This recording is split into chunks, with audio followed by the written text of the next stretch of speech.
Let's get started. Hello, and thank you, everyone. Thank you so much for joining us today. We're so glad to have you at our event focusing on how we can address the shadow pandemic of gender-based violence in Canada. My name is Hamzia Bawaziba, and I am a project coordinator with YWCA Canada. My pronouns are she and her. I'd first like to take a moment to do a land acknowledgement. So we do a land acknowledgement to honor the first people. We are acknowledging the enduring presence of Indigenous peoples in this area of time immemorial. In doing so, we must recognize the harm that settler colonialism has perpetrated and continues to perpetrate on First Nations, Inuit, and Métis people. As we engage online, let's remember that the digital spaces that we occupy are often used as a tool of oppression towards Black, Indigenous, and racialized communities, gender and sexual minorities, people with disabilities, newcomers, immigrants, refugees, migrants, and others who experience intersecting forms of marginalization. Let's do our best to create a space where we can all safely engage. Next, I would like to go over our agenda for the day. So, we're going to have some opening remarks, which we're doing right now. Then we will have 2 rounds of a panel discussion, followed by a Q&A, a special announcement, and then closing remarks. Before we begin, I want to go over some housekeeping for the event. First, this event is being recorded, and we will be posting it on YWCA Canada's YouTube page. Information will be circulated later this week. We have also enabled closed captioning and French interpretation. So for closed captioning, on the lower hand bar, if you click on closed captioning or CC, it should come up. Please note it is only for English captioning. We are doing English to French interpretation, so be sure to click on the button to enable the feature. En français, nous faisons de l'interprétation de l'anglais vers le français. Alors, assurez-vous de cliquer sur le bouton pour activer la fonctionnalité. Please note, because we are in webinar mode, you don't have the ability to turn on your video or microphone, but you can ask questions to the panel via the Q&A function. We also encourage you to tweet the hashtags for this event, which are hashtag GBV and hashtag Shadow Pandemic. And the handles for YWCA Canada, YWCA Halifax, and YWCA Regina will be shared throughout the session in the chat and on the slide deck. If you have any tech questions at all, our tech team, Kristen and Arissa, are here to help you and can troubleshoot. You can direct message them. They have tech in their name, so if you just look into the chat, you can directly message them from there and they can help you if you're running into any issues. So with that, I would like to introduce our moderator for the event, Maya Roy, CEO of YWCA Canada. I want to do a quick intro for Maya. So she is the CEO of YWCA Canada. Maya is a seasoned policymaker and trilingual nonprofit leader with over 20 years of experience in a range of sectors, including childcare, employment, and workforce development, healthcare, immigration, and settlement, and the women's sector. Maya holds a master's degree in social policy and planning from the London School of Economics, a bachelor's degree in social work from Ryerson University, and has completed the 2019 European Union's Cultural Diplomacy Leadership Program. Over to you, Maya. Thank you so much, Hamzia, and welcome everyone. Bienvenue. Je m'appelle Maya Roy, je suis PDG de YWCA du Canada. I am director of YWCA Canada. And I am coming to you or zooming to you today from the Dish with One Spoon, the land of the Mississaugas of the New Credit Nation. And thank you so much, Hamzia, for such a wonderful land acknowledgement. As you were sharing the land acknowledgement, what I was really reflecting on is how do I show up not just today with respects to truth and reconciliation and decolonization, but how do I show up every day with respects to my work and making sure that I'm benchmarking my day-to-day work with the recommendations in the Truth and Reconciliation Commission, but also the inquiry into missing and murdered, missing and Indigenous women and girls. So thank you so much, everyone, for joining us today. We have some amazing speakers for you.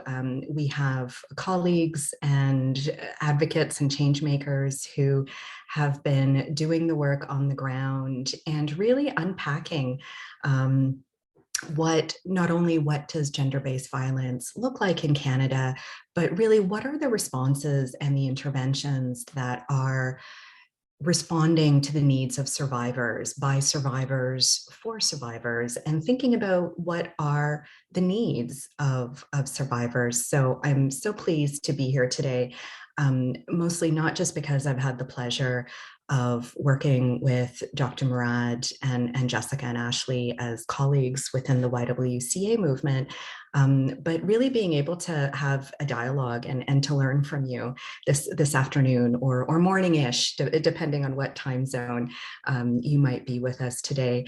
I do just want to give a content warning and a gentle reminder, because we will be talking about interventions around gender-based violence. Please, at any point, don't hesitate to step away from the webinar or pause the webinar if we are talking about some difficult content, because we will be discussing gender-based violence and the material may unfortunately be triggering. So now I'd very much like to introduce our three wonderful speakers, and we'll dive in with some questions for our individual speakers, and then we'll have an opportunity to have a discussion, and also very much looking forward to getting questions from you, the audience. So why don't we dive right in? So introducing Dr. Nahed Mourad, the child of refugees from post-Civil War torn Lebanon. Dr. Mourad comes to this space with all the gratitude and humility towards the Indigenous of this land, first and foremost. So Nahed, much like many newcomers to this world, would like to denounce and decry all offenses committed on and towards Indigenous communities of this land. She also thanks Indigenous peoples of this land for the privilege to voice her opinions. So Dr. Mourad has spent over 15 years in the academic field of linguistic justice and the intersections with the refugee crisis. Her research looks at the effects of misogynist language in the healthcare of women in refugee camps and how this translates and impacts their overall outcomes. Her research has also explored the effects of quote unquote sloganism and advocacy in conjunction with the Arab Spring. At YWCA Canada, Dr. Mourad brings years of research rigor to the world of advocacy by engaging with disaggregated empirical database designs and methodologies. So welcome, Dr. Mourad. I'd then like to introduce Jessica Gordon. Jessica Pearl Gordon is Anishinaabe and Nehiyu from Pasqua First Nation Treaty 4. She is a mother of 6 and grandmother to 1. So I'm sure wonderful, beautiful children. She is well known nationally as one of the 4 founding members of the global movement, Idle No More. Ms. Gordon has been instrumental in being part of the Indigenous resurgence and ally-based activism within politics and the environment in the last 20 years. For more than 15 years within both public and private sectors as a subject matter expert, Ms. Gordon has worked to assert political and human rights for Indigenous peoples. She has also occupied the seat of councilperson in her home First Nation, where she represented and lobbied for her community for 2 terms. She is currently the Senior Director of Indigenous Relations for the YWCA Regina and works both locally and nationally on improvements for all relevant issues impacting Indigenous peoples' reconciliation efforts, but more importantly, around asserting Indigenous agency and sovereignty on Turtle Island. Welcome, Jessica Gordon. Very pleased to introduce Ashley Tiller this morning. Ashley is a program coordinator for the YWCA Halifax December 6th Fund. She has a Bachelor of Arts with honors in psychology from St. Mary's University. She has frontline experience working with women fleeing gender-based violence and abuse, supporting survivors of sexual exploitation and human trafficking, and working in a residential recovery center. So welcome, colleagues. We're going to start with Nahed. Nahed, so wonderful to have you on this panel today. You've been working on a few different research initiatives for YWCA Canada, really looking at the data and digging deep into the data, but digging into the data from a survivor-based perspective and really unpacking gender-based violence and economic empowerment. And again, thank you so much for writing such a wonderful bio, which was both bio and land acknowledgement and tribute to Arab Spring all in one. So just so thrilled I can call you a colleague. I was wondering if you could share a little bit right now, based on what you're seeing in your work, what is the research saying around gender-based violence in Canada, especially during the pandemic? Are there any nuances you'd like to share from a survivor-based, intersectional, and pan Turtle Island / Canadian perspective? So over to you, Nahed. Absolutely. Thank you for this. And it's been a pleasure working with the Y, for the Y, and alongside all of you. Over the past months here at the Y research team, we've been engaging really in survivor-based recommendations. We looked at gender-based violence and labor access. The reason these issues were brought to the forefront is that they were clearly shadowing a pandemic that brought our entire world as we knew it to a dead halt. So exacerbated by isolation and economic shutdown, the education and access gaps and systemic issues conspired to make the lives of our most vulnerable truly much harder. Unemployment rates shot through the roof to a 12% for the total population across this land. Homelessness took a sharp rise. Mental health and formal services ceased or shifted to an unpracticed online form, and domestic violence and abuse gained unbelievable ground. So allow me to take the next few minutes to walk us through the major insights from our work on GBV, how we got there, and how that led to really looking at labor access as the potential major enabler. So the work we do is to support survivors, first and foremost, by bringing together their voices collectively, the voices of the vulnerable, the voices of the abused, and to enhance that outcry with supporting advocacy and informing policy. So in collaboration with wonderful local frontline services, other large NPOs across Canada, we collected a series of focus group interviews with survivors, local staff of frontline services, executive directors of large community-led NPOs, and much more. The interviews consisted really of determining the lived effects of GBV. What we mean by that is what would have helped a survivor and what is crucial now. So the research team scope of analysis in general is really as follows. We take the survivor first and foremost. What do the survivors wish they had to be able to leave? Then we look at who are the first people they come in contact with, the frontline support workers, the police, again, first responder staff. And we asked ourselves, what do the frontline workers wish they had when they met that survivor the first time? What are the tools? What are the exact tools? Lawyers, advocates, other professionals. Then we look at the academics, the scientists, the world stage NGOs. What are they telling us to do? All the money that goes into the research, what are they telling us? And then we look at the policymakers. And this time we look at what have the policymakers been hearing? And we know that from the resulting policies they've been adapting. So the result is one where the calls and the needs of the survivors are the ones that are at the base of the enabling structures we're attempting to build. So here's what the research tells us, and I apologize for any triggers. Our 2018 stats, that's pre-pandemic, ran by Statistics Canada, indicate that 1 in 3 women or gender diverse folk in this country has experienced physical and or sexual abuse by the age of 15. Domestic violence rates have skyrocketed during the pandemic, especially during the lockdowns, with a severe chasm in the existing infrastructures. The most pressing barriers can really be summarized by one term: access. The economic instability and insecurity seems to be the most common reason survivors of GBV are reluctant to leave in the first place. More than 40% of our survivors discussed being financially abused by their partners, who are also their physical and sexual abusers as well.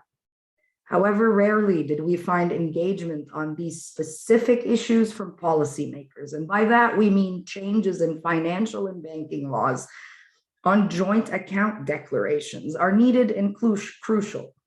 For reference, in our statistical analysis, the word joint account correlated at 0.7 with the negative context of intimate partner violence. This indicates a further abuse that we are not looking at.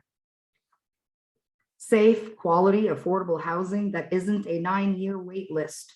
Well, this one's self-explanatory recommendation, where the survivor's biggest hurdle is a hefty first and last month rent and a credit check.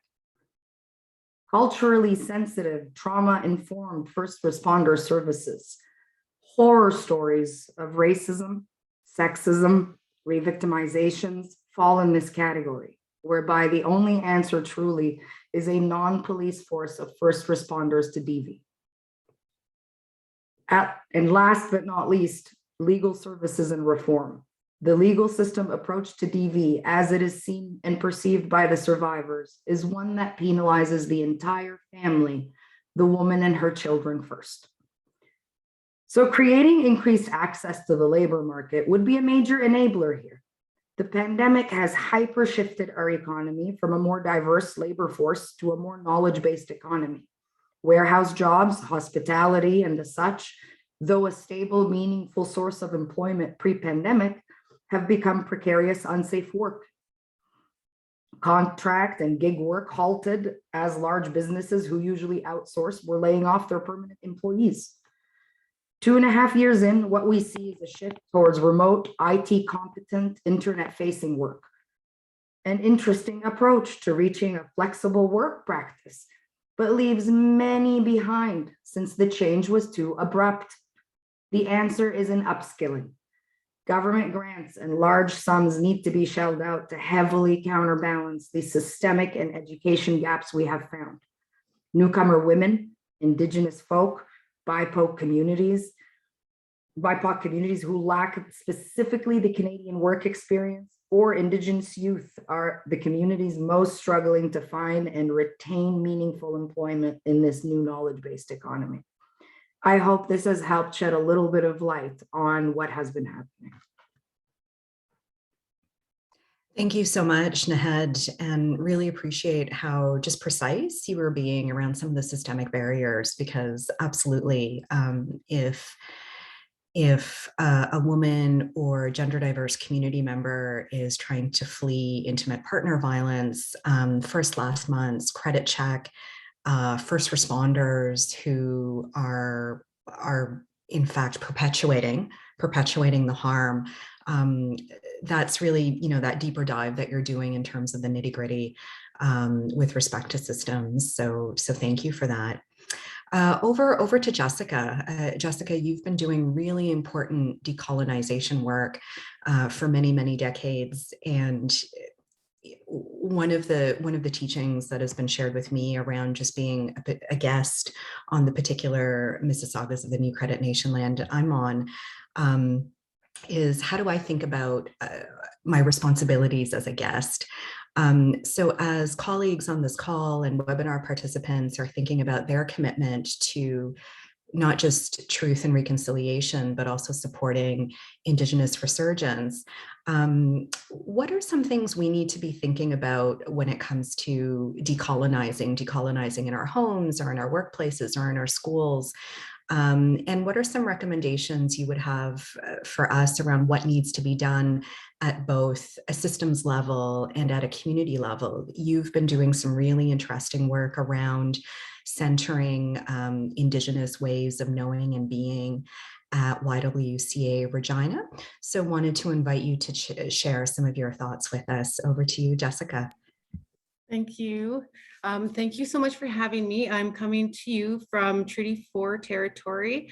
My name given to me spiritually is Ikwe. I am the mother of 6 children, like I said, and my grandparents are from Pasco First Nation, Pearl Gordon, Hubert Gordon. Let's see, I guess, you know, with Indigenous people, it's been violence every single day, systemic violence, physical, mental, spiritual. So, you know, us navigating those systems, they're very hard because there's so many things that we have to address along the way. So I feel that the advocacy, the wraparound supports, navigating those systems would help Indigenous people, women and children get through those systems, because the systems have been, you know, pulling us down for decades, generations. Genocide has caused so much harm on us, and it continues to do so to this day. So us as YWCA Canada advocates, allies, that's what we have to keep in mind, is that, you know, we're facing stuff every single day. So, you know, we may not have the ability, the emotional support to get through these systems. So I think that is one of the major points that we have to keep in mind when we're helping the people that we serve. Along with the wraparound supports and instant advocacy, that's one thing that we need to address, is that everything has to be instant. We can't wait. If there's any cases of violence reported to the police or city police, they also have to understand where we're coming from. Humanizing Indigenous women, instead of, you know, saying that we, you know, maybe we're just out partying, or we're, you know, we're asking for it or whatever. They have to understand and humanize us, and address those issues right away, as well as referring our women to culturally relevant advocacy support systems as well as the city or CMP. The cultural relevance for our people as well. I find that a lot of our people, they don't like to speak to too many people that have, you know, degree this, degree that, PhD. They need somebody that they could relate to. You know, we've that trust that has been, you know, lost over the decades with all of these institutions and systems. Doesn't help at all. So I think that is one thing. If we have supports that don't have those degrees, but, you know, maybe Indigenous elders or people who have lived on the street or lived, you know, the culture of our communities, that would be very helpful. As for the communities, our communities, we know each other for generations. You know, it's pretty hard to disclose any kind of information of violence, sexual violence or physical violence, because we all know each other.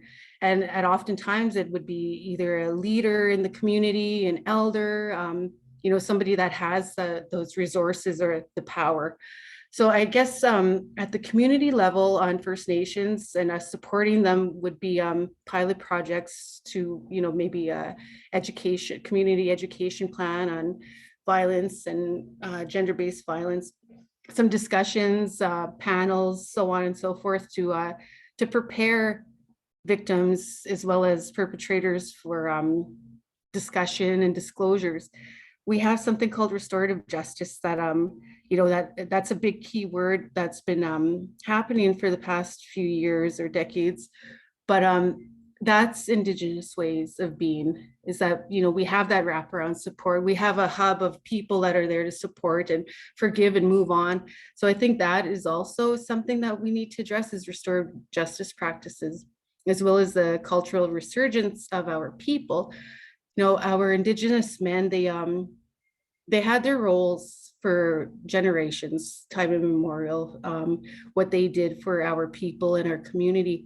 And because of genocide, because of colonization, that's been ripped away from them. So that that inherent need to be a protector, sometimes a warrior, that's been taken away from them. So that cultural resurgence, if we have programs and projects that we could implement to help support our Indigenous men and our Indigenous women to find their roles. And, I think recidivism, any kind of harms that are perpetrated by our own people in our own communities, I really believe that would be lessened, especially with the cultural resurgence of language and ceremony and teaching. So I think I know that that would be a big thing for us.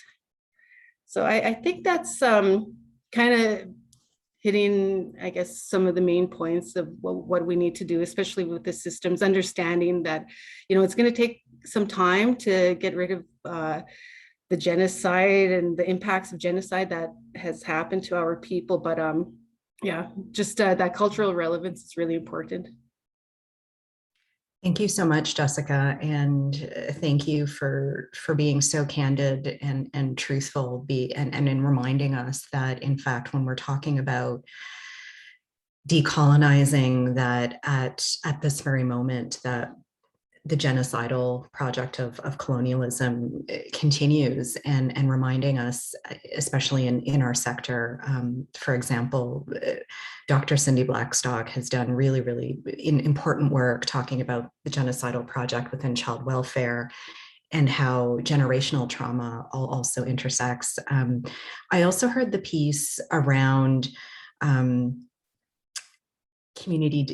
community-led trust. So it's important, especially for service providers or mainstream service agencies. Community members need staff and wraparound supports where there's trust, where there's an understanding of that lived experience. So you had mentioned, Jessica, ensuring that there's knowledge keepers, elders, community members with that same lived experience being able to offer the supports. Because absolutely a lot of traditional models of social work, unfortunately, just perpetuate that harm. Looking forward to in our dialogue and future conversation, but would really invite webinar participants to also please review the recommendations of the Truth and Reconciliation Report and the calls to action under the inquiry to end missing and murdered Indigenous women and girls.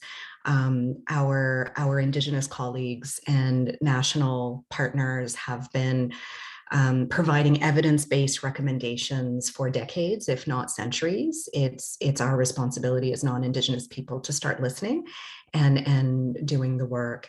Thank you, Jessica, for your comment on wraparound supports. Our next panelist is actually going to share an additional example of wraparound supports, and Ashley Tiller, as part of the YWCA movement and YWCA Halifax, you've been supporting community members through a variety of measures, including the YWCA Halifax Successful December 6th Fund. Can you share with us a little bit around how your December 6th Fund works? What is the program? And how have you seen that impact around wraparound supports for women and gender diverse people who are leaving violent, intimate partner violence? Over to you, Ashley. Thank you, Maya. Thank you for your question and for allowing me the opportunity to join this panel today. Before I answer this question, I would first like to make acknowledgement to the fact that I am joining you today from Mi'kma'ki, the ancestral and unceded territory of the Mi'kmaq people. I am pleased to share with you all the work we are doing with our YWCA Halifax December 6th Fund. It is evident that there are many financial barriers that may present for an individual who would like to exit a violent situation, such as securing next step housing, job instability, among many others. My colleague Nahid just highlighted this quite well in discussing her frontline work, centering the first person narratives of many folks. The YWCA Halifax December 6 Fund was established in 2011, modeled off of a program with the same name based out of the YWCA Toronto. This program was intended to offer low barrier support to help folks access safe and secure housing and to, in essence, alleviate the financial barriers that hinder an individual's ability to flee violence or abuse. Our YWCA Halifax December 6 Fund operates as a microloan program where we are able to support folks who are fleeing violence and abuse with loans up to $500 to go towards housing related expenses. We are able to make these payments directly to various housing related expenses such as rent, damage deposit, moving expenses, storage expenses, utility payments and arrears, and things of that nature that can hinder an individual's ability to be able to go into the next step, safe housing. As we've discussed here today, a lot of folks don't have disposable income to be able to accomplish the need of a first and last month's rent, a damage deposit. Folks can have utility arrears that inhibit them from being able to get power connected. So we really try and offer that tangible support to be able to help get those needs met. I would like to flag that our program has provincial reach, so folks across Nova Scotia are able to access these supports. Despite the fact that we are physically in Halifax, we do extend these services across the province, which is very important because, as we know, rural areas are often excluded from a lot of very important resources.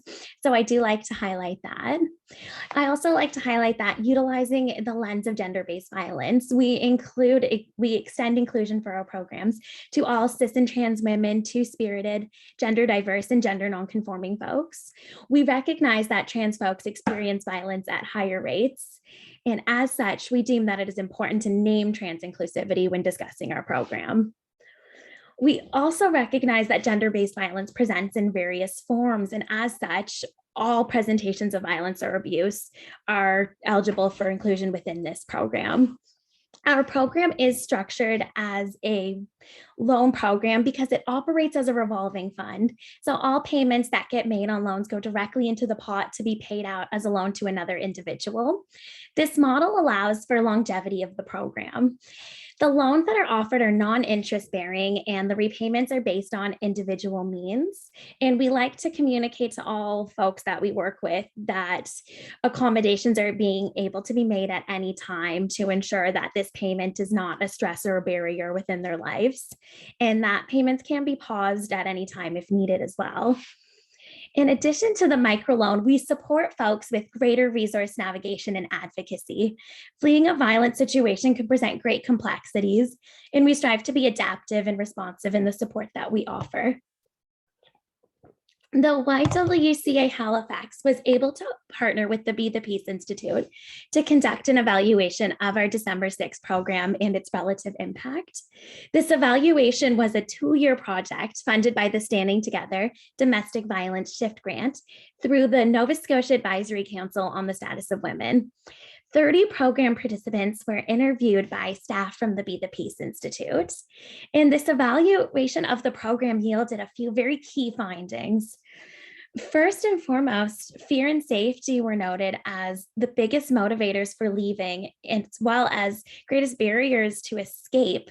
So it was the tension there of it was simultaneously the motivation for leaving, but a very big barrier in order to escape.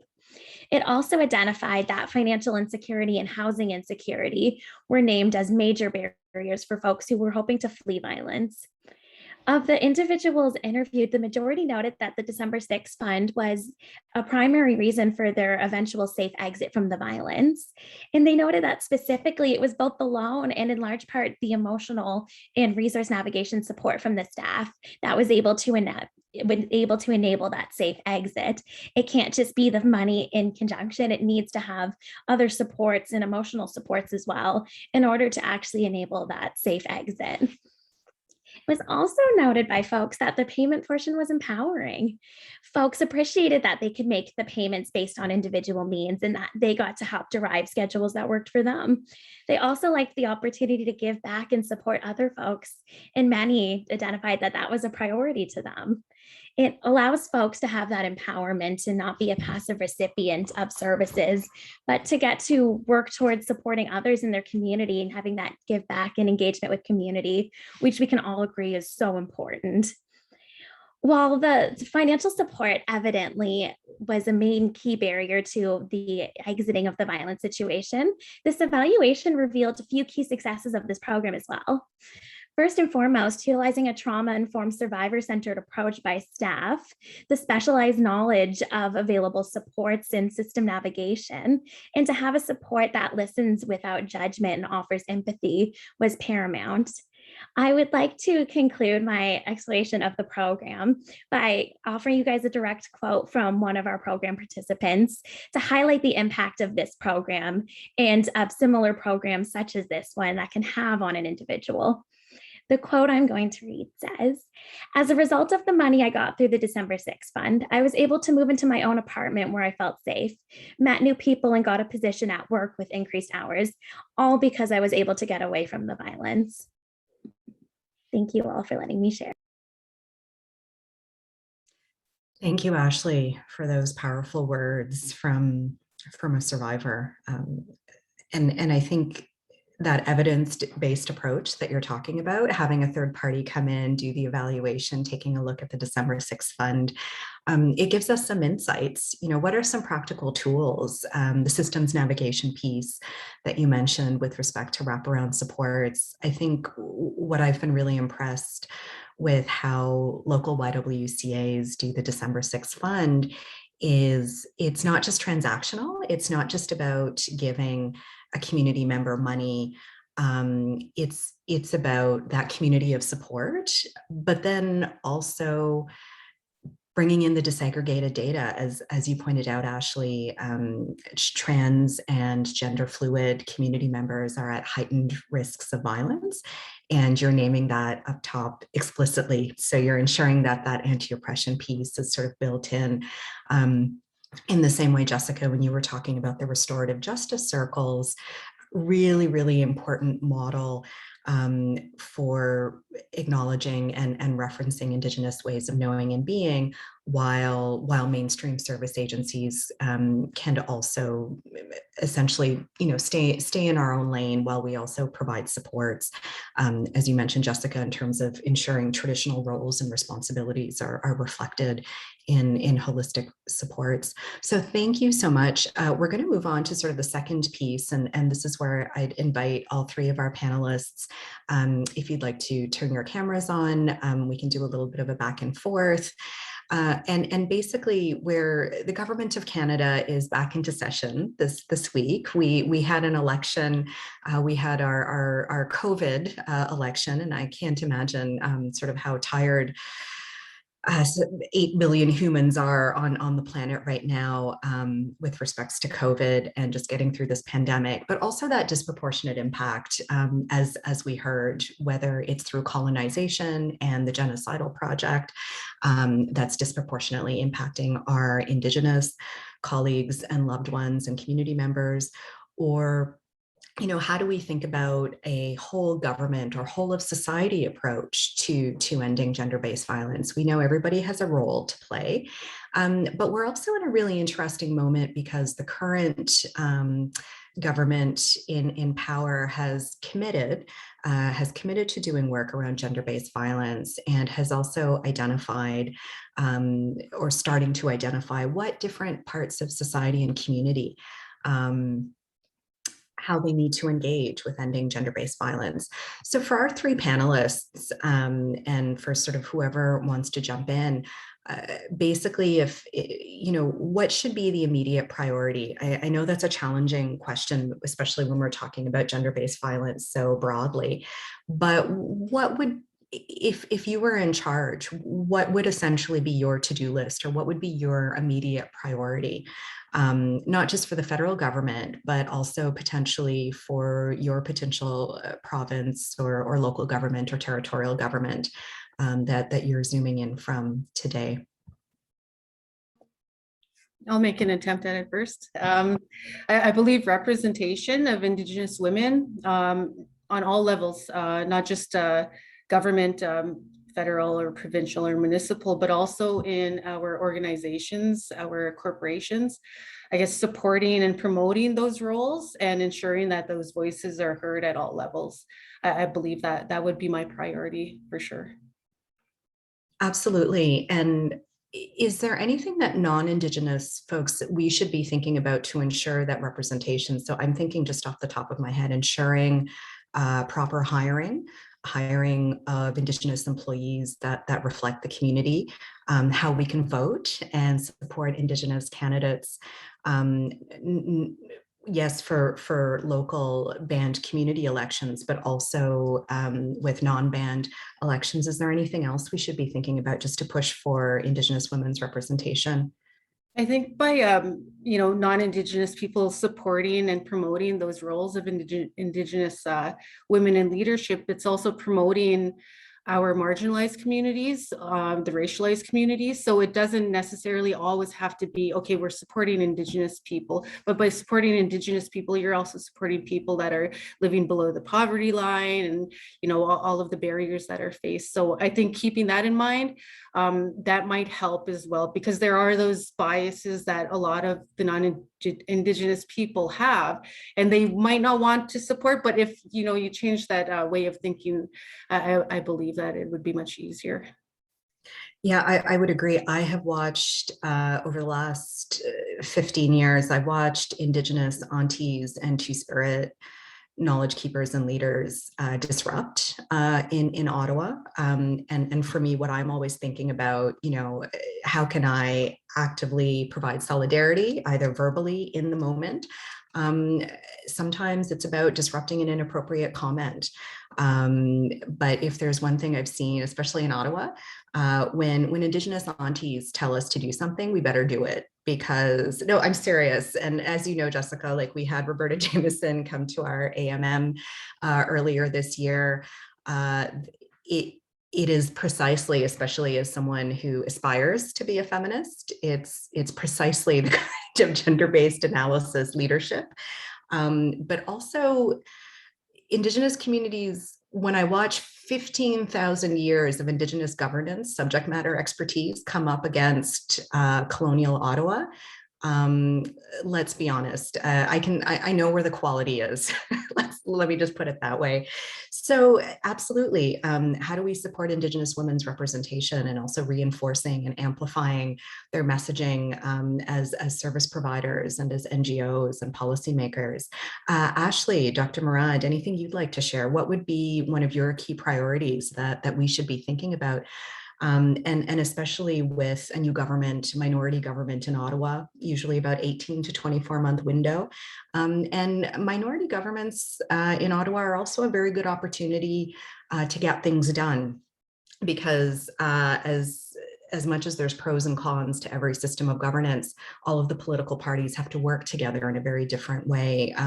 What would be some of your suggestions around immediate next steps around GBV? I can go.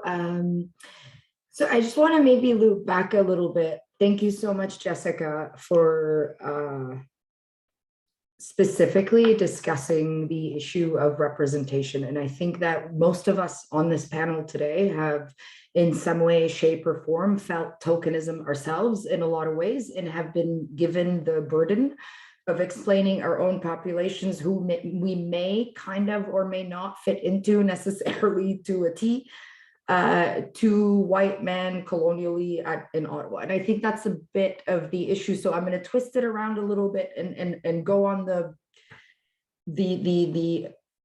tangent of hoping to avoid tokenism. And I think it's just to loop back to Maya's point and Ashley's earlier about disaggregated data. My concern on a scientific level, as well as on a political level, is what do you do? Who gets access to this data? Who gets to collect it? Disaggregate data is extremely sensitive for the obvious reasons that we don't need to discuss. And it can and has historically been used to further entrench the oppression of populations. And so for that, my biggest, I think that alongside any government, whether it be what we're talking about today for government now, or in the long run, I think this is the time, the pandemic, when we've halted and we're rearranging our infrastructure, is the time to think about who gets to collect this, who gets to own it, who has to ask permission and through which means, and what are the expected outputs from said data. So I think we desperately need to have a discussion with government and stats, most of all, about the collection of this data. That'll be the only answer to figuring out proper representation in Parliament, because otherwise, back to Maya's point, we're attempting to merge two different things that a colonial and the oppressed is not going to actually work quite well. And yeah, so that would be my biggest concern. I think that we're trying to merge two things that maybe are not necessarily mergeable if we don't have the hard lines drawn. Does that make sense? Absolutely. Ashley, I saw you were looking to, it looks like you were sort of gearing up to make some comments, although I don't know if sometimes it's so hard to gauge on the tiny Zoom boxes, but yeah. Yes, I would like to build off of that point. And there's a really great point to be made as well about we have this data, who gets to be privy to it, but then how can we also utilize the information, the wealth of first person narratives that we have to implement meaningful policy change? I think everyone on this panel in this room can think of many different avenues in which we need to be a whole of society front to fighting this battle against gender-based violence. How can we be utilizing the needs identified by survivors and the wealth of data that we have to implement meaningful change, to implement culturally responsive initiatives? How can we start to move the needle on many of these different things? And I think it presents in so many different ways. How can we work with youth who have experienced violence at the homes and engage them in a meaningful way? How can we engage with those who perpetrate harm and violence and hinder recidivism and work for rehabilitation and healing? How can we utilize the needs of centered by survivors to make our systems be more responsive, culturally responsive, and survivor centered for them? So I think there brings up a lot of important initiatives that need to be front of mind now that the government is back in session, that it is hard to name or just narrow down to one or two. There's many that are top of mind and high priority right now. Yeah, absolutely. And I hear you. It can also feel challenging because when there's just so much need, and as all three of you have shared, just such intense systemic violence at the spiritual level, the personal level, financial, emotional, physical, sexual. It's, you know, I think one of my personal frustrations, I've been attending policy meetings in Ottawa a long time, but I don't know if some of you feel this. Have you ever had that feeling where you're just sort of in the same meeting over and over again? And particularly when it comes to policies supporting women experiencing sexual exploitation or Indigenous or Black identified community members, being in the same meeting over and over again feels offensive because we know, right? Like we've all, you know, the issue has been studied to death. We know what the solutions are. And really great question from Tina in the audience. Tina is asking, you know, is there some kind of mentorship program in the House of Commons to welcome and protect new MPs from non-binary, newcomer, and Indigenous communities? If anybody from the panel wants to jump in.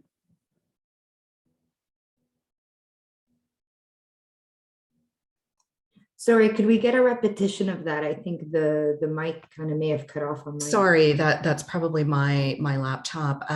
Tina from the audience is asking, is there any kind of mentorship programs for Indigenous, newcomer, or non-binary members of Parliament in the House?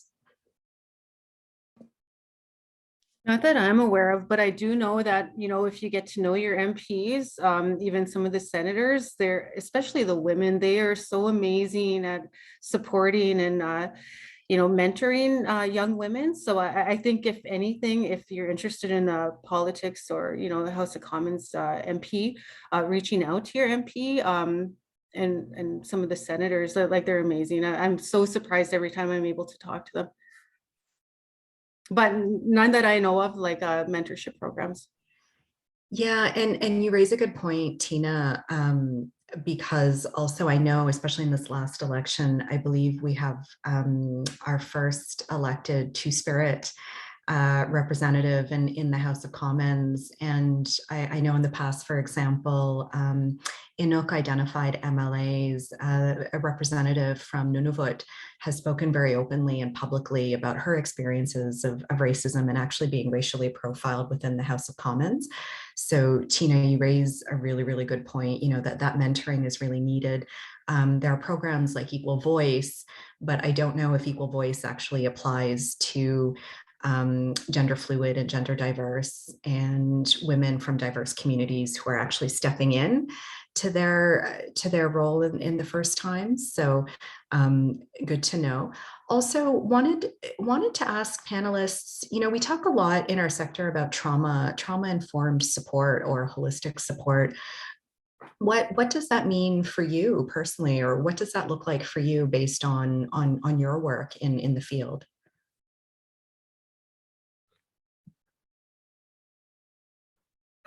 So I can actually speak to both, maybe a non-Canadian cause. So they do very much pattern the same.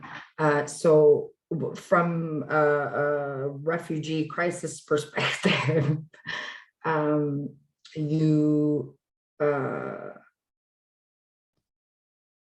so I'm actually going to stop there because I want to link it better. Tina posted another question on here that I think links to this question. So I'm going to answer it and then come back. And she says that there more than financial help is needed. And I think you are spot on. And by no standard is that is giving someone any money going to ever take away from any of the necessities of getting over the actual trauma. And the trauma is not surprising, and I mean surprisingly or not really, it's rarely the abuse itself, but rather the complete ripping apart from everything you know to be true. And I will start this by saying I'm not speaking as a researcher, I'm speaking of experience myself. I can tell you that had you handed me $10,000, I probably would have not done it at a certain time, because in a lot of ways I just wasn't ready to leave everything that I had as a structure. And you're dead on. But I think that's what we're referring to as holistic and wraparound and trauma informed. And community led and by people who are culturally sensitive and aware of the nuances and intersectional. And we need people who look like us, who have felt maybe a little bit like us, to really allow us to get over the most vulnerable moment of likely any woman or gender diverse folks' life, really, truly.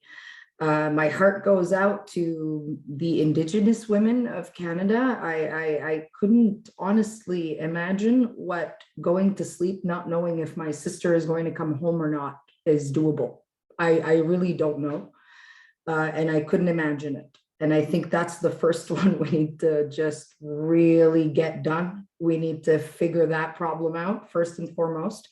And that one needs to be Indigenous led. We cannot have any other not any other really folk really attempting to deal with this. And this requires going back to to Indigenous traditional knowledge and truths, and being given the resources to do that. And in that case, that might be what could be considered wraparound and trauma informed and culturally sensitive and yada yada. Because to the Indigenous, we're looking at an intergenerational trauma of colonization.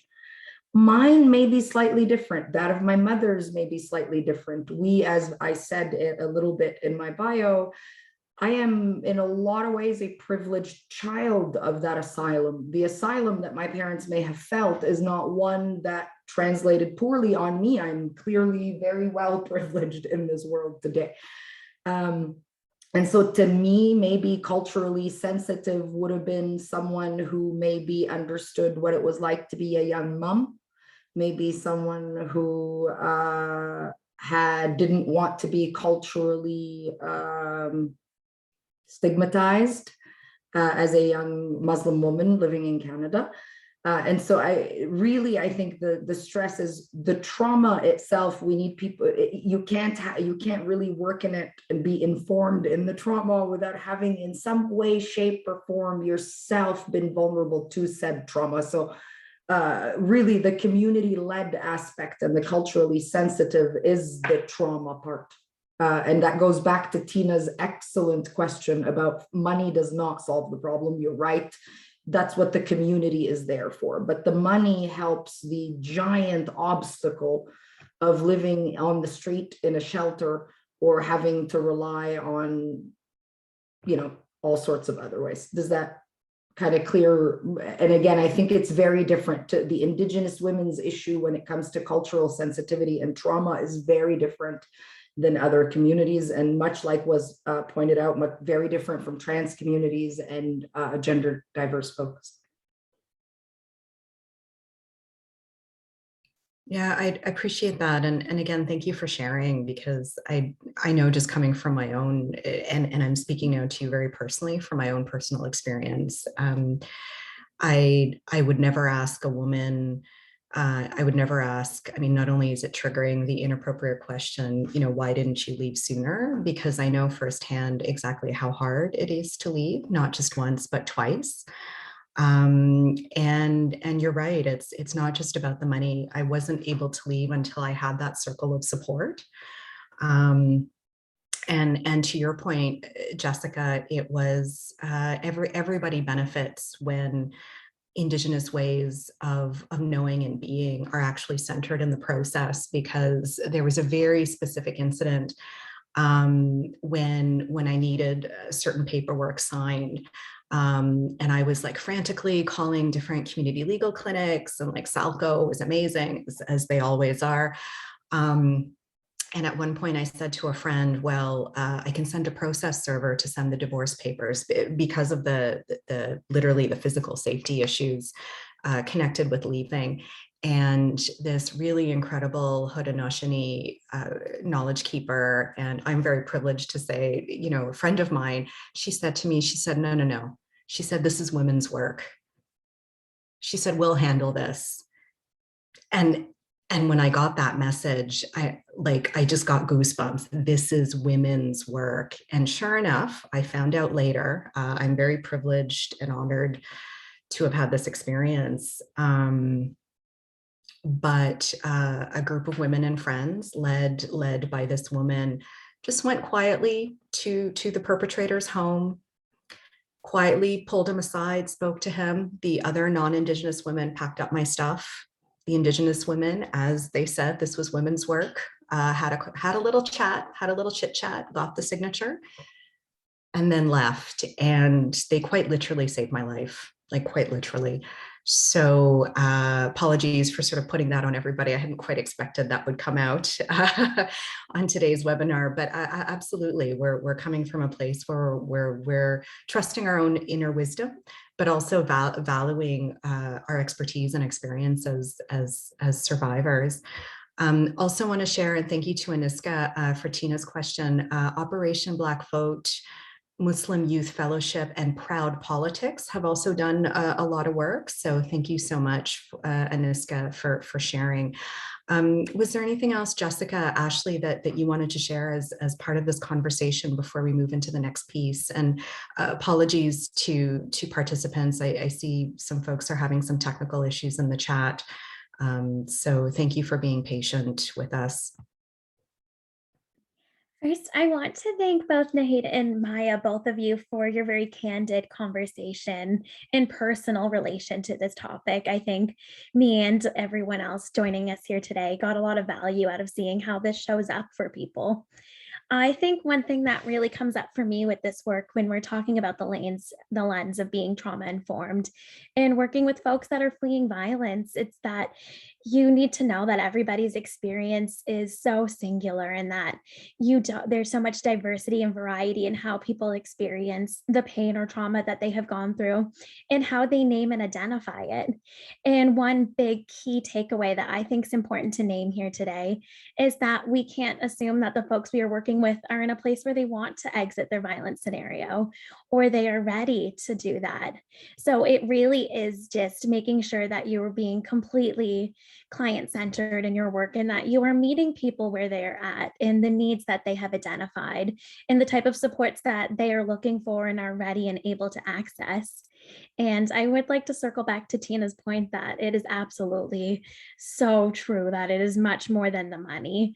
Money is an important resource that you may need to get the damage deposit or to get physically able to access that safe space. But there are so many other emotional community resources that you need in conjunction and congruence with the finances in order to empower and enable, and in order to help support folks into getting their needs met. And a lot of it really subsides and goes much beyond the money. So I just like to highlight that as well. And thank you all for this really rich conversation on how these things work in practice for folks.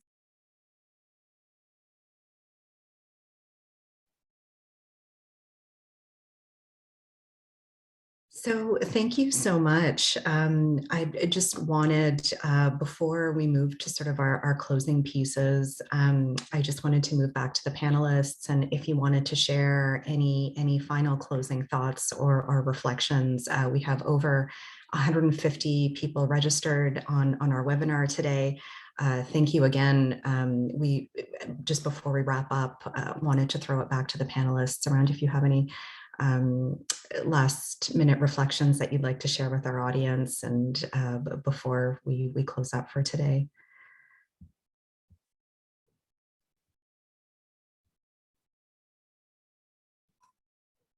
Oh, I can go. Well, for one, I can thank everybody for joining in, and I hope that if they can take anything other than what Ashley said, is that remember that these women and gender diverse folk are your neighbors, they're your coworkers. I think that was one of the hardest things, is sustaining the act of going to work. I think the first thing is just be nicer to one another and just, really just be more open to the idea that some people's lives, especially in this pandemic where we're all stuck in our homes, for some of us, the most unsafe place, as the UN put it, is our home. So let's just try to remember that as we talk to each other safely in these spaces, that for some of us, these homes aren't necessarily the safest place. And so that's, if I can send anyone home with that message, is trying to remember that. I guess a little bit of the last words to give is, and thank you, Maya, for sharing that story. And it reminds me of Indigenous ways of being, for sure, is that, we're all aunties, and trauma-informed approach would be like you're, helping your niece or, go through a process. So lead with compassion, meet them where they're at, and, just be a good auntie, I guess. Be a good auntie. That's really good advice. Yeah.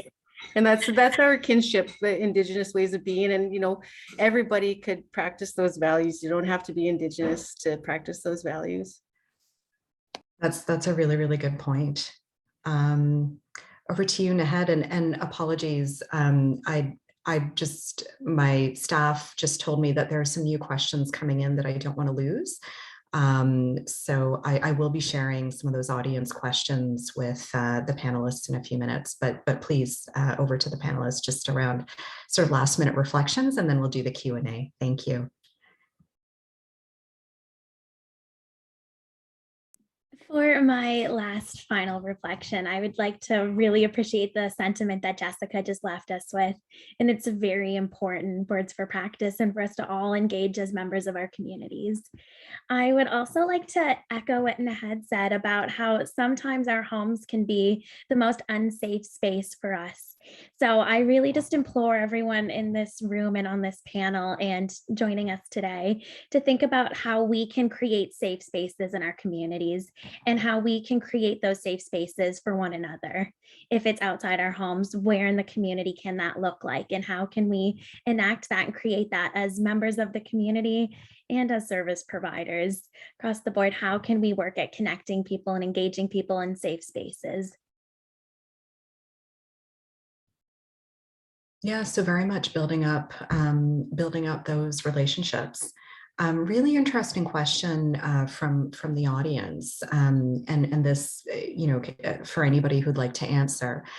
Focusing on the workplace, how do you recommend we encourage reporting gender-based violence and harassment, especially in a virtual setting? And thank you for that question, because I think that's really important. We know, especially now with COVID, the virtual space is also our workspace that needs to be protected, and especially for new staff members, young people, gender fluid and or gender queer staff. How would you recommend reporting? Because we know the reprisal is real. And what would that look like for you? So if anybody has any recommendations, would really love to hear your thoughts.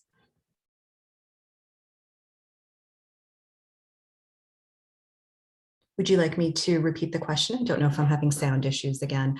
Focusing on workplace, how do we recommend that we encourage reporting gender-based violence and harassment and seeking out resources and support in a virtual setting?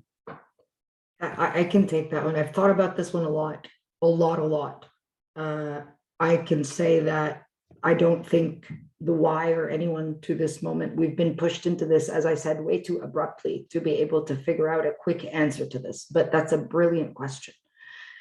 The answer lies, and I think that's kind of the work, if you don't mind me speaking for the Y, it's kind of the work we've been investing a lot of hours in, trying to figure out what already wasn't necessarily a functional system, now completely differently in this hybrid back to work or work from home model. My biggest concern as we've had these discussions has been not even as far as, so things that we would consider harassments at work before or would brush off are now a little, and if you allow me to just kind of use a little bit of an example here. So not all of us have homes to the standards of each other, and not all of us have things around us and technologies and the abilities to be as quick on our feet and as charming and as likable and as employee, like as the same, we're not the same employees we are online as we were at work. So my biggest concern has been everybody's anxieties are actually at a level that is almost too high to start to throw quickly the word harassment around. And that's been the word that's the thing that I've been a little more careful about, is I think we need to be careful, create rigid organizational systems that function on this virtual world and that take into account what these different concerns now look like. What sexual harassment online actually looks like is not a thing none of us are very used to unless we somehow spent a lot of time doing that, and I think none of us have.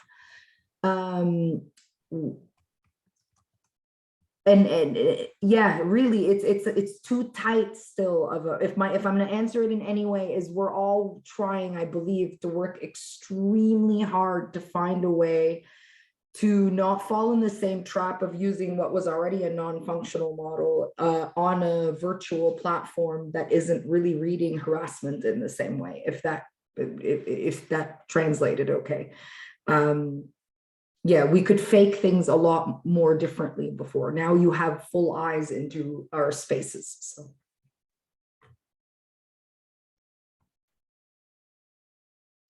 Yeah, would anyone else also like to sort of add your thoughts? Because it is challenging, right? I think a lot of our laws or even reporting mechanisms, and not only are they themselves colonial and not necessarily absolutely perpetrating inherently the violence, but we also know, for example, from the Globe and Mail unfounded investigations, that even when community members are walking in to actually report violence, whether it's workplace or outside the workplace, that the majority of, for example, sexual assault, sexual violence reports are being deemed so-called unfounded. So any other thoughts or recommendations that you would have?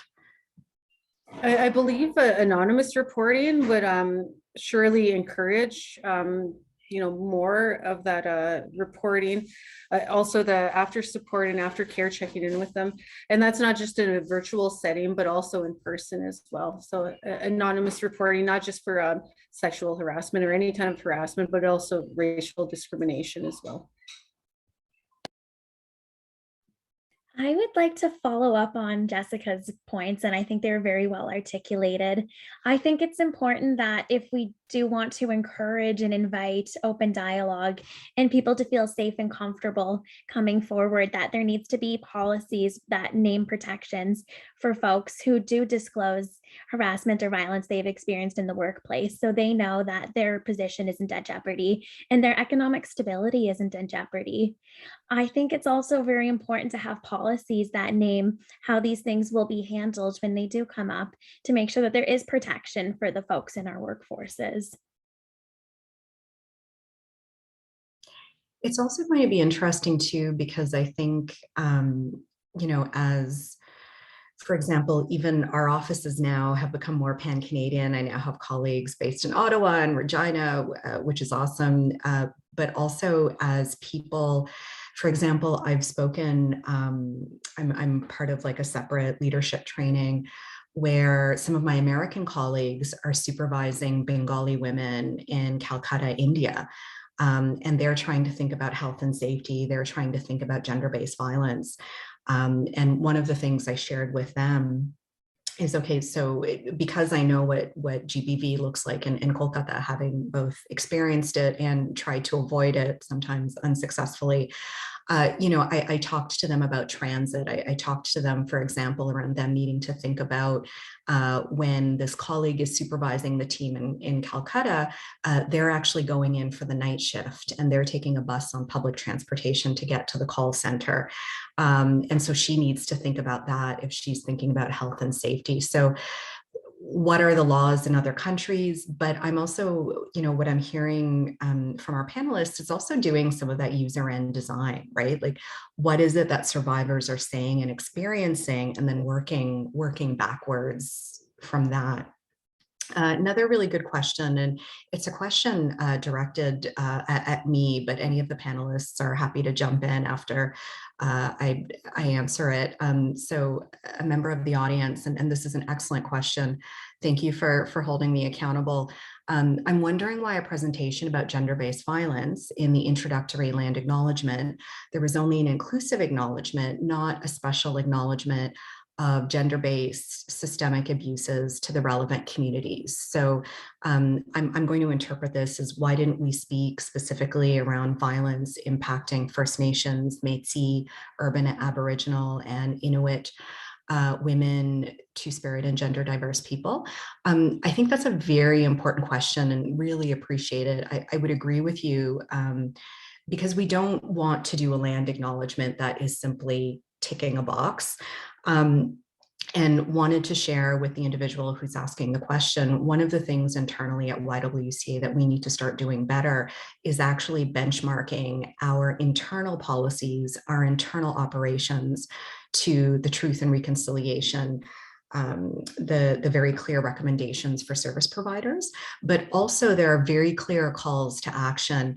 And I think a lot of times in the nonprofit sector, we have a very bad habit of sort of externally calling out private sector or government, but we don't necessarily look at internally what we could do to model.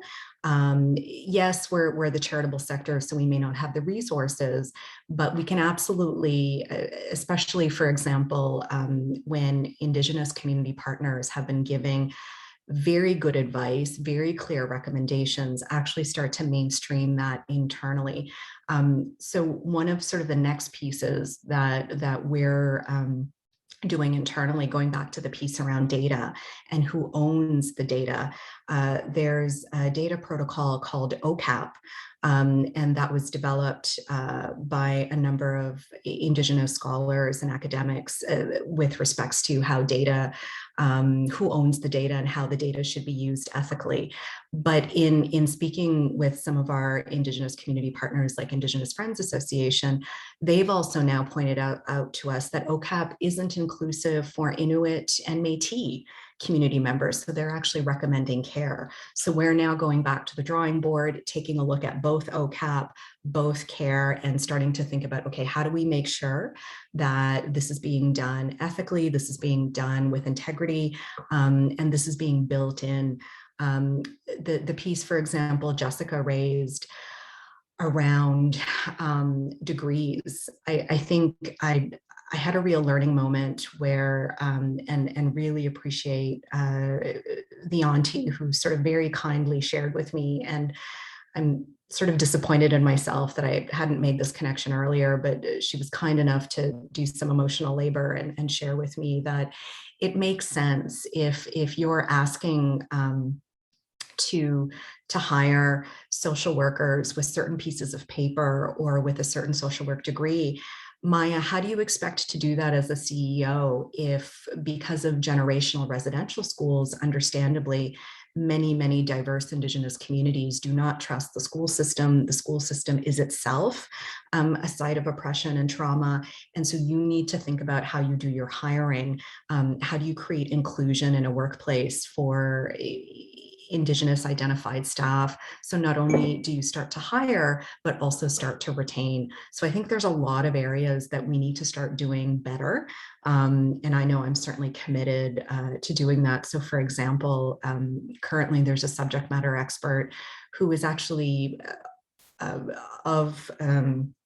who's actually developing hiring questions that don't have the implicit bias targeted towards Indigenous candidates or applicants. So we're starting to develop those hiring questions, so that could potentially be a tool that all YWCAs start to use across the country in their hiring. But really appreciate the question. And to your question around amplifying the missing and murdered recommendations and how can we all work together on those clear calls to action, I think really it's about benchmarking our internal policies and standards to those extremely clear recommendations.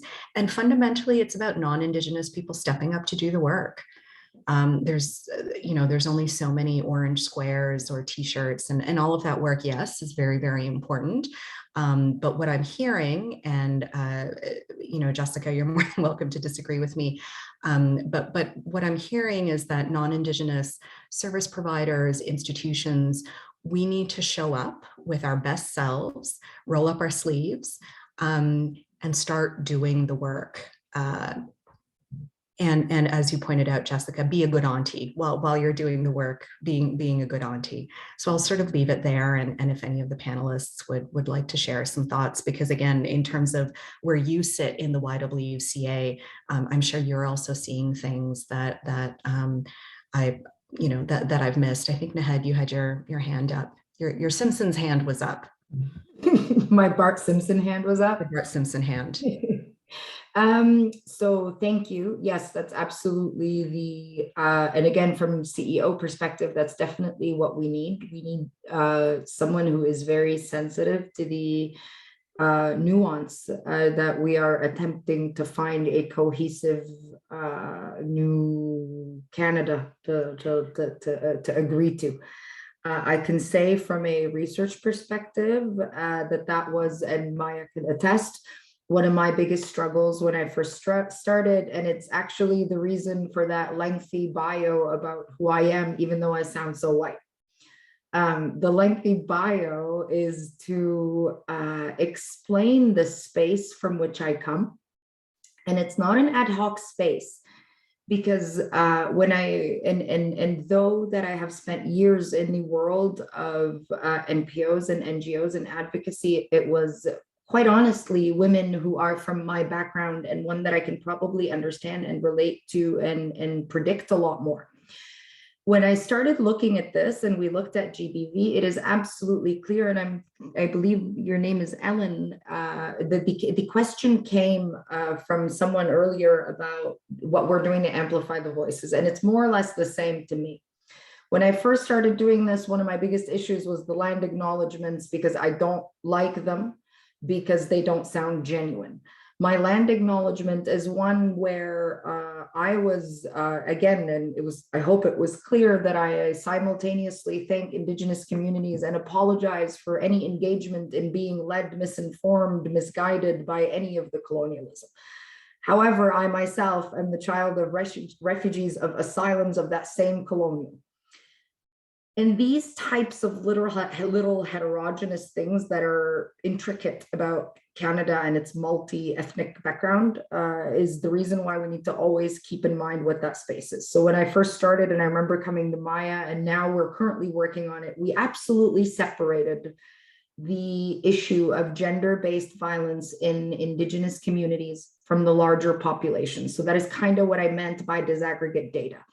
The reason, as I explained earlier, is that that one is clearly stemming directly from colonization of their land. Now, the GBV effects that we find on other vulnerable communities, though pattern in the same way because they stem from the same roots, etc., need to be differently enabled. And can probably be enabled in a less disruptive way, actually. But the Indigenous GBV response must disrupt the colonial system. It cannot not disrupt the colonial system that exists. And I think that's why we needed to separate them. So they do come out, like our publications on our end, as far as a research team, are two completely separate documents. The annex for Indigenous women and TRC and GBV in the Indigenous community, how it's felt and how it needs to be community-led and Indigenous promoted, and nothing but supported and amplified by us for better policy. From the Indigenous, people like me, people of color, people of privilege, of asylum, as I like to call myself, ask nothing but to be learned, better learned, because we truly learned the wrong education. We all agree that our education system needs decolonizing, and I think we need to start with that. So that's what we did. We divided the two. So to answer the question, yes, you're right, they cannot be dealt with in the same way. So from a research perspective, they were two separate publications where we showed in the aggregate, but also completely disaggregated Indigenous data that came to us directly from Indigenous-led organizations and was not in any way shifted or permutated. I guess one of the points, a couple points that came up while I was listening to Nahid and Maya was and the question, I guess, with the land acknowledgements, yes, it's really amazing to hear non-Indigenous people give those land acknowledgements, but also, I guess maybe adding to that is, what have you done? What will you do? That's helping to keep our organizations accountable, as well as our leadership and politicians. So the land acknowledgement is good, but maybe start adding in what you have done and what you will do, and then revisit that every few months or whatever, whenever you're doing those land acknowledgements. Another thing is, do the work. There's this phrase that I've heard, the paralysis of analysis. We're so busy looking and researching, trying to figure out, okay, what's the next step? What's the next step? But if you go to the communities, if you go to Indigenous people or the marginalized people, people of color, they have the answers. They have the answers. So, go seek them out, get their input and do the work. Wonderful. That's just fantastic. So adding to the land acknowledgement what you have done, and apologies, let me pause. Adding to the land acknowledgement what I have done in my capacity, but what I will do, what I will commit to doing. I will actually do the thing and then follow up and report back in. So in terms of that accountability, so mutual reciprocity, but also accountability to the land acknowledgement. Thank you, Jessica. On that note, because I think those are very powerful words to close on, I would very much like to thank all three of our panelists for joining today and sharing their thoughts.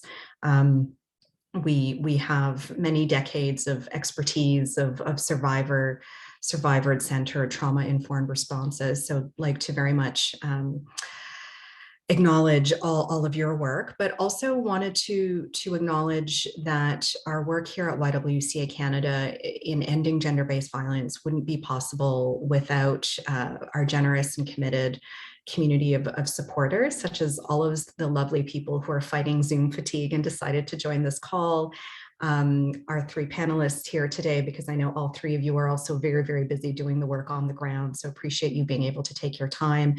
And also wanted to acknowledge one of our champions, especially when it comes to bystander intervention and gender-based violence, and very much coming from a place of trauma-informed approach. One of our champions is Aviva Canada. Aviva Canada has been a really incredible partner to YWCA Canada over the last few years. And so I'm very honored to announce that they've made a $20,000 investment in our work to support survivors and gender-based violence across the country. I think specifically hearing from the panelists around exactly what it means and how to unpack the nuances. How do we invest resources appropriately in supporting survivors? And I'm very pleased to introduce Holly Einhorn from the gender balance community at Aviva Canada to share why they've chosen to take action. So thank you, and over to you, Holly. Well, thank you so much for the introduction, and thank you for the opportunity to speak on behalf of Aviva here today. I just wanted to say that supporting our employees and our communities is of utmost importance to Aviva. And we have seen firsthand throughout this pandemic the importance of people being safe in their homes, which is why we are committed to ensuring that not only our employees, but also our community members have the resources they need to secure the safety, which I think has been really highlighted today as well. So that is why we are proud to support the YWCA Canada's work to support our survivors, and as well the work that everybody has put in to end gender-based violence. So thank you so much for having us here today, and we're proud and honored to support. Thank you, Holly. I really appreciate that. And I know when Aviva reached out several years ago, I really saw that commitment in terms of how, not just as a customer, but in the fact that being committed to being change makers right across the country for your employees, for your clients, for your communities. So very much, I'd very much like to thank Aniska Ali and Jim Sultana for assisting in organizing this wonderful webinar today. And I'd now like to throw it over to my wonderful colleague Hamzia, who's going to close us off in style. But thank you everybody for such a thought-provoking discussion, all of your wonderful solidarity in the chat. And over to you, Hamzia. Thank you. Thank you, Maya. What a fantastic discussion that just took place. The next session of Parliament has high expectations, and we thank our panelists for highlighting, what we need to be watching for as we move forward. As always, the YWCA movement in Canada will keep the pressure on to ensure we are advancing gender equity, and we hope you will continue to join and support our work and fuel our national advocacy work. If you would like to support us, please check out the link in the chat for more information. So it will be dropped there. Perfect, there it is. With that, we'd like to say thank you once again to our incredible moderator, Maya Roy, CEO of YWCA Canada, and to our amazing panelists, Dr. Nahed Mourad, Jessica Gordon, and Ashley Tiller, and to the thoughtful audience. Before closing off for the day, I want to share our thanks at YWCA Canada to the team that made this event possible. So special thank you to Aniska Ali and to Anjum Sultana for all the work they did in putting this together. And of course, the stars behind the scenes, special thanks to our tech team, Kristen Stowe and Arissa Merink, and our interpretation team, Mariette, Linda, Benoit, and Michael Jackson. Thank you, everyone. Take good care and enjoy the rest of your week.